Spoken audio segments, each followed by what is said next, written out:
Bonjour, je suis Céline Angin, la responsable du déploiement de Bamara pour la Banque nationale de données maladies rares. Je vais donc répondre à ces questions-réponses pour la BNDMR et on va donc parler de qu'est-ce que c'est que la BNDMR, à quoi ça sert, comment ça marche et qu'est-ce que c'est que le set de données minimum et enfin pourquoi les centres de référence et les centres de compétences doivent la compléter. Alors la BNDMR, c'est donc la Banque nationale de données maladies rares. Elle a été identifiée dans le plan national maladies rares 2 comme projet prioritaire et dernièrement dans le plan national maladies rares 3, son action a été renforcée.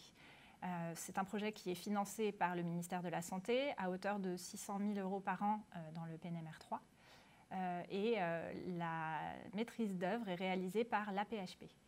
On a plusieurs grands objectifs qui sont entre autres de mieux documenter le malade et sa maladie, de mieux organiser le réseau de soins pour avoir une vraie adéquation entre l'offre et la demande de soins, rendre visible également l'activité des maladies rares et aider au reporting réglementaire, notamment les rapports pyramide, et puis faciliter la recherche dans le domaine par la possibilité d'identifier des patients potentiellement éligibles pour des essais thérapeutiques ou des cohortes maladies rares, mais également pour la mise en œuvre d'études épidémiologiques, médico-économiques ou de prise en charge en lien avec le SNDS, qui est le Système national de données de santé.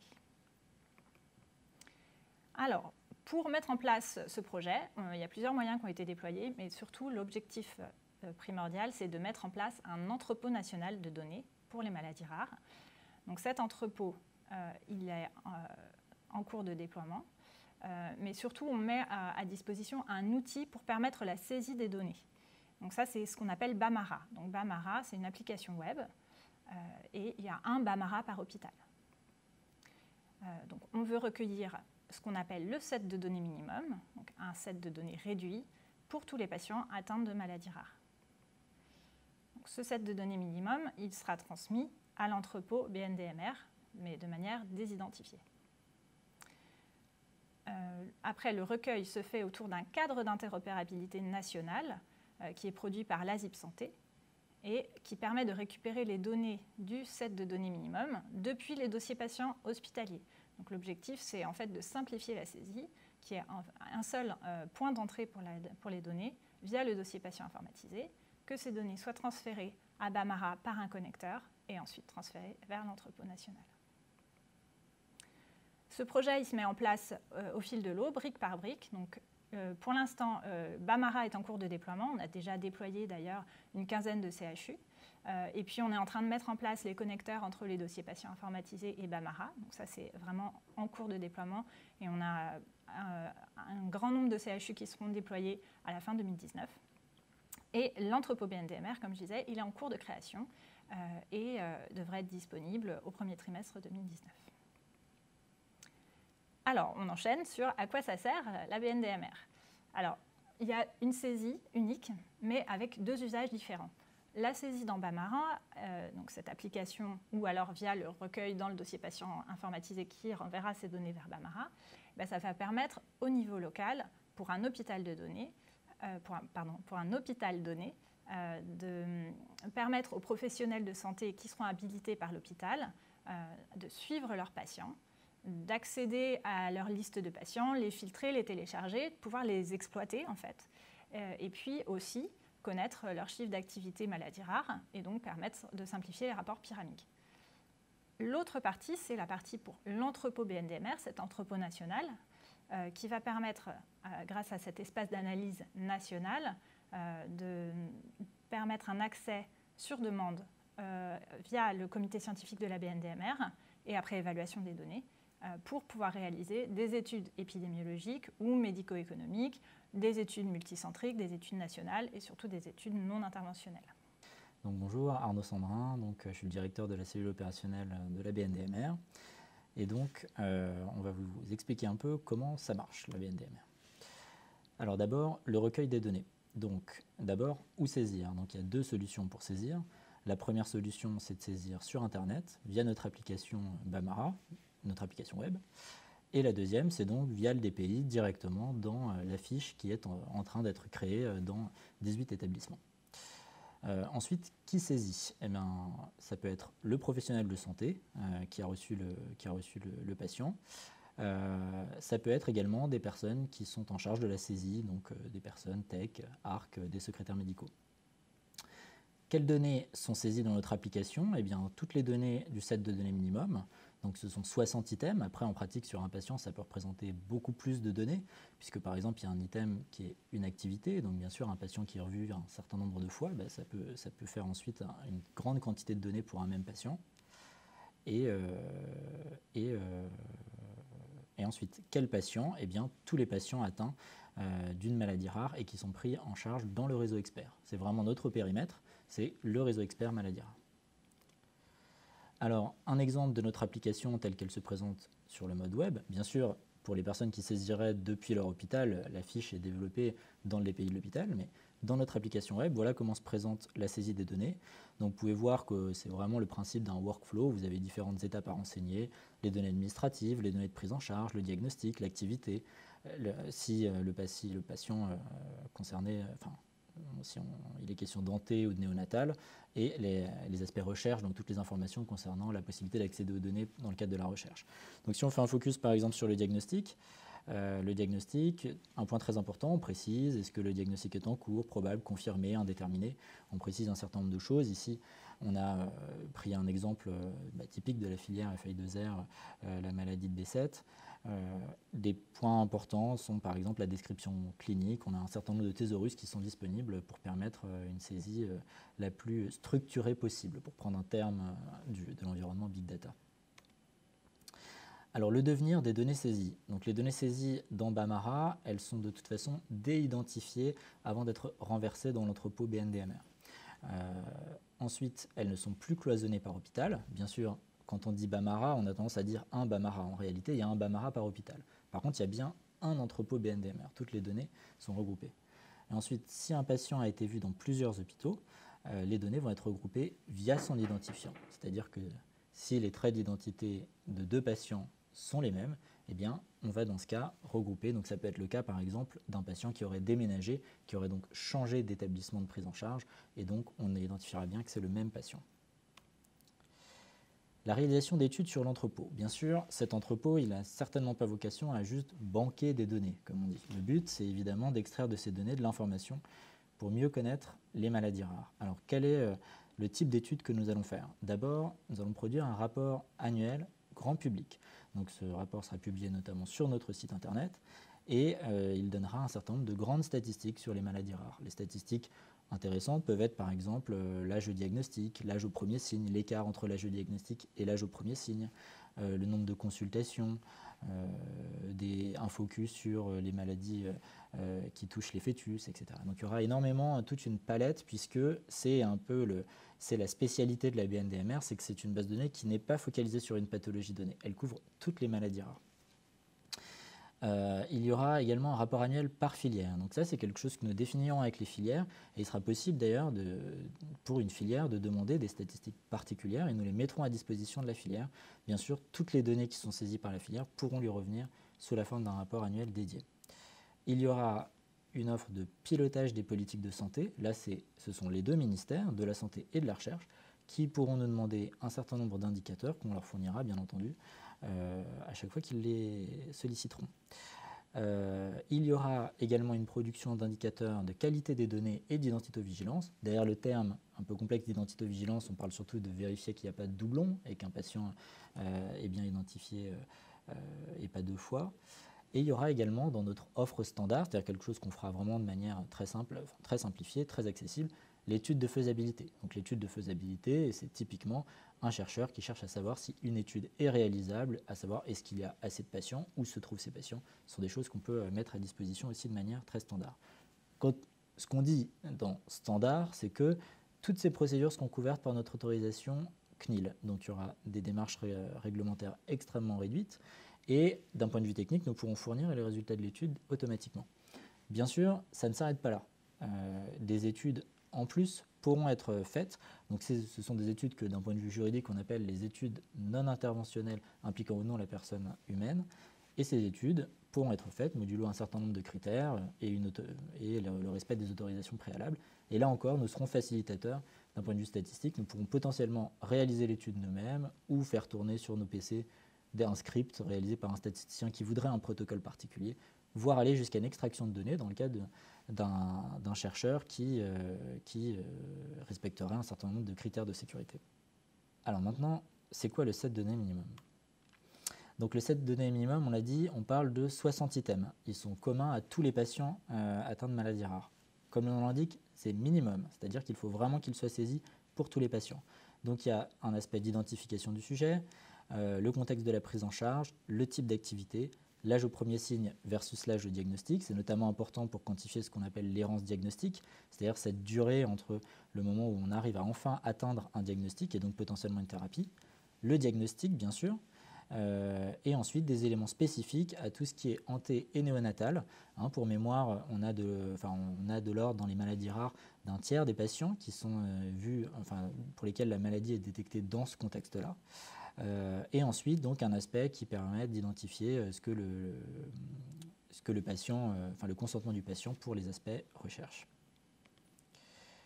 Enfin, pourquoi les CRMR et les CCMR doivent participer à la BNDMR? Eh bien, il y a plusieurs raisons. Un, parce qu'il y a les rapports pyramides, qui sont donc les rapports d'activité réglementaires, quantitatifs et qualitatifs, qui doivent être produits. Or, Bamara sera à terme le seul outil permettant de fournir les données pour ces rapports pyramides. Pour mémoire, ces rapports pyramides sont notamment utilisés dans le cadre du financement d'un certain nombre de centres. Donc il y a cet aspect important aussi. Ensuite, faire avancer la connaissance au niveau national des maladies rares. Encore une fois, ce qu'il y a de très spécifique dans la BNDMR, c'est que ce n'est pas juste focalisé sur une pathologie en particulier. Là-dessus, il y a une faiblesse, c'est que notre set de données est minimal, donc il ne permet pas forcément des recherches très détaillées sur la pathologie. En revanche, il est unique parce qu'il couvre toutes les pathologies rares. Et donc c'est intéressant pour savoir comment une pathologie rare se compare aux autres et bien comprendre dans l'ensemble comprendre de manière générale, améliorer notre connaissance des maladies rares.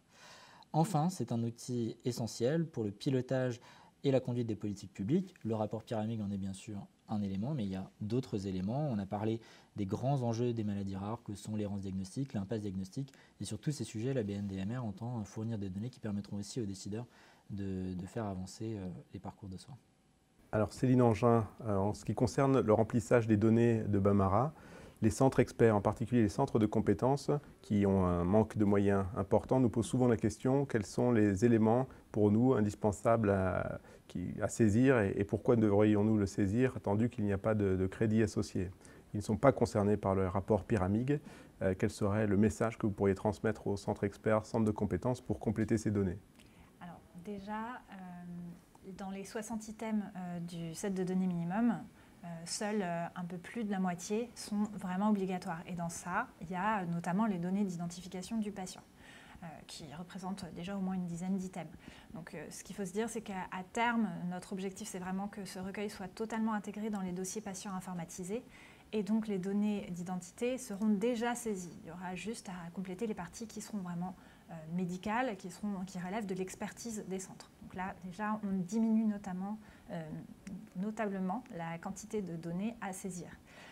D'autre part, on en discute souvent avec le ministère de la Santé et avec la mission Maladies Rares qui essayent de travailler avec leurs autres départements pour essayer de valoriser les consultations longues et complexes. Donc ça, c'est un des points qui pourrait permettre d'avoir un financement complémentaire, notamment pour les centres de compétences, donc en mettant en valeur la complexité des consultations maladies rares. Et aussi, je crois, avait été évoqué le fait que pour être centre de compétences, il fallait se plier à ces règles et bien pouvoir signaler ces informations, sinon ce label ne serait pas renouvelé et c'est important de souligner cet aspect également. Tout à fait. Ça fait partie de leur engagement de centre de compétences.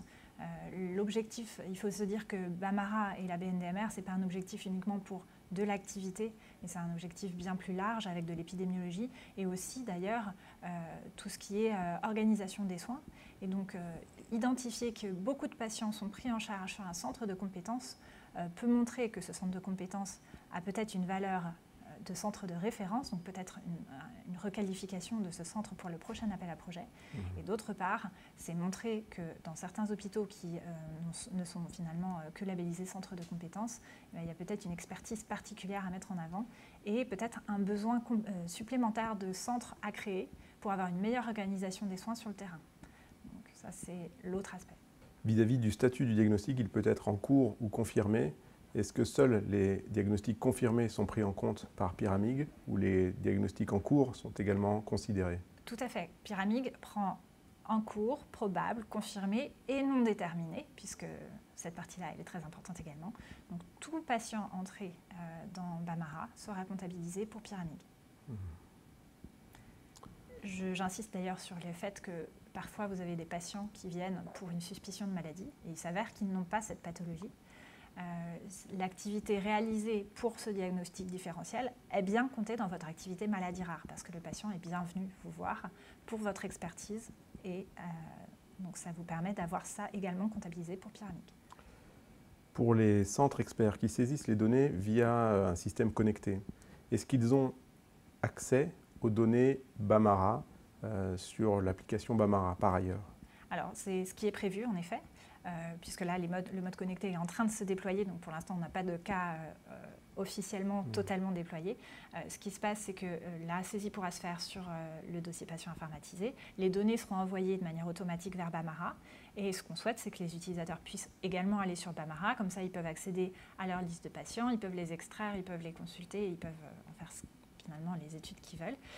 Mais surtout, ils pourront consulter les chiffres qui seront transmis à terme à Pyramig. Donc certains dossiers patients informatisés vont prévoir d'avoir tous ces indicateurs et tous ces suivis et tous ces outils directement dans le dossier patient informatisé. Donc finalement, l'accès à Bamara ne sera pas forcément très utile. Mais par contre, pour tous ceux qui n'auront pas cette chance, Bamara sera bien sûr à leur disposition. Pour les centres qui remplissaient Semara par le passé, est-ce qu'il y aura une bascule automatique dans Bamara? Ils pourront consulter leurs informations Semara précédentes? Tout à fait. Alors c'était l'autre cas que je n'ai pas abordé juste avant, c'est que les données de Semara sont systématiquement migrées dans Bamara, mais elles ne sont pas migrées vers les dossiers patients informatisés. Donc pour consulter vos anciens dossiers de Semara, vous pourrez aller les consulter sur Bamara. Ça vous permettra d'avoir finalement pour un patient donné, même s'il avait été saisi d'abord sur Semara, puis après dans votre dossier patient informatisé, vous verrez la totalité des activités réalisées pour ce patient. Donc Arnaud, vis-à-vis des questions sur la BNDMR et l'entrepôt BNDMR, est-ce que vous avez prévu de croiser les informations de la SNIRAM ou de la Sécurité sociale avec les informations BNDMR? Tout à fait, c'est prévu et on travaille d'ores et déjà avec la CNAM sur ce sujet. En effet, la BNDMR, sur les aspects recherche, a un certain nombre d'enjeux dont on a déjà parlé et des enjeux pour les études économiques et sociales autour de la question des maladies rares. Donc pour ce faire, le croisement entre la BNDMR et les données du SNDS est essentiel. Donc on a déjà envisagé une solution pour faire cet appareillement qui sera le NIR, qui sera donc obligatoire à partir de 2020. Et donc ce sera sans doute cet élément-là qui nous permettra de faire un appareillement précis entre les données de la BNDMR, qui inclut des données sur les maladies, mais par contre aucune donnée financière, et les données du SNDS, qui elles, à l'inverse, ont tout un aspect tarification, mais par contre n'ont pas connaissance de la maladie, du diagnostic. Vous avez dans votre équipe des bioinformaticiens qui sont à l'aise avec les big data pour faire ce type d'analyse? Oui, tout à fait. Notre équipe est une équipe de 10 personnes, la cellule opérationnelle de la BNDMR, qui pour moitié est constituée de développeurs, puisque nous développons nous-mêmes notre application, c'est une application maison. Et pour une autre moitié, c'est une équipe de data scientists et de spécialistes de communication, puisqu'il y a aussi ces aspects importants. Donc oui, nous avons des data scientists, nous avons des développeurs qui sont tout à fait à l'aise avec ces technologies. Si un centre expert de compétences, même qui renseigne les informations de la BNDMR, souhaite avoir une étude ou conduire une étude à l'aide des bioinformaticiens, c'est envisageable, il y aura des appels d'offres. Est-ce qu'il pourra solliciter cette cellule pour récupérer quelques informations Tout à fait. Alors, comme on l'a dit, nous, je dirais, il y a un certain nombre d'éléments, on va de toute façon le prévoir. Ce sera déjà codé d'office. Donc, nous, on dit toujours, pour les personnes qui voudront faire de la recherche sur la BNDMR, on leur fournira 2 accompagnements. Un accompagnement juridique, puisqu'on a l'expertise sur notre entrepôt et sur les différents types d'études qui peuvent être conduites dessus, et une expertise technique, pour faciliter un certain nombre de choses. Donc par exemple, il y a un certain nombre de statistiques qu'on produira immédiatement. Comme on dit toujours, nous on ne peut pas s'engager à tout réaliser, puisqu'après tout, rien n'empêche un statisticien qui souhaiterait mettre en place une technique statistique très, très spécifique, très complexe. Nous, on ne peut pas forcément s'engager à être capable de toutes les mettre en œuvre. Mais pour un très large scope de techniques statistiques, elles seront disponibles et c'est nous qui les mettrons en œuvre. Vis-à-vis de l'information aux patients pour l'intégration des données dans la BAMARA, il est recommandé d'avoir une information au sein, par exemple, des livrets d'accueil que l'on donne dans les hôpitaux, et en plus de l'information verbale que l'on donne et éventuellement des notices qui sont présentes au moment de la consultation. Néanmoins, on a eu quelques retours de centres qui ont des difficultés à l'intégrer au sein du livret hospitalier qui est déjà très large. Qu'est-ce que l'on peut recommander? Alors ça reste quelque chose qui est tout à fait obligatoire. Le recueil, non pas du consentement, mais de la non-opposition du patient est quelque chose qui est complètement de la responsabilité de la personne qui saisit les données. Donc quand la personne saisit les données, elle s'engage à avoir informé le patient que les données allaient être saisies. Donc nous, n'étant pas nous-mêmes ceux qui saisissons les données, nous ne pouvons pas aller plus loin que mettre à disposition un exemple de fiche d'information. Donc c'est ce que nous ferons, que nous enverrons à tous les centres pour qu'ils puissent informer d'une manière déjà toute préparée les patients concernant cet entrepôt BNDMR. En revanche, charge à eux quand même de réaliser cette information. Est-ce que l'information qui traite le dossier informatique patient au sein des livrets peut se substituer à l'information BAMARA? Tout à fait, oui, absolument. Dans le cas du mode connecté, cette information qui est au sein du DPI peut tout à fait se substituer.